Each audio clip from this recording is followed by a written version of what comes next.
La menace de Bercy. Pour la première fois, le ministère du Budget affirme avoir entre les mains une liste de 3000 contribuables français titulaires d'un compte en Suisse. 3 milliards d'euros échapperaient ainsi au fisc français. Certains risquent de mal dormir ce soir. Combien on paye d'impôts en Suisse, je sais pas.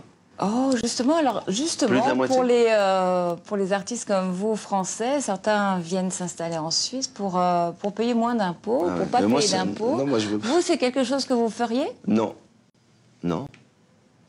Et mettre votre argent en Suisse pour éviter les impôts, ça vous le feriez pas non plus? Mais... Vous savez qu'en Suisse, en ce moment, il y a un grand débat sur le secret bancaire. Ouais. Notamment la France et Nicolas Sarkozy a beaucoup crié contre la Suisse. Ils ont même dit aux gens, ceux qui ont des comptes là-bas, faut arrêter. Ouais. Moi j'invite tous les Français à régulariser leur situation. Les contribuables ont jusqu'au 31 décembre pour se faire connaître.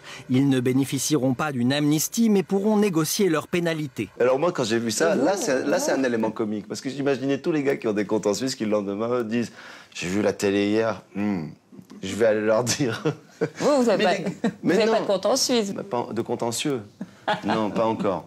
Mais non, je sais pas. Moi, je suis bien ici. L'enquête explosive du journal Le Monde, ça s'appelle Swiss Leaks. On parle d'évasion fiscale à grande échelle en Suisse. Près de 6 milliards d'euros ont été dissimulés sur des comptes offshore par des contribuables français. Parmi les personnalités impliquées, Gad Elmaleh. Je rêve d'une banque qui soit faite spécialement pour moi.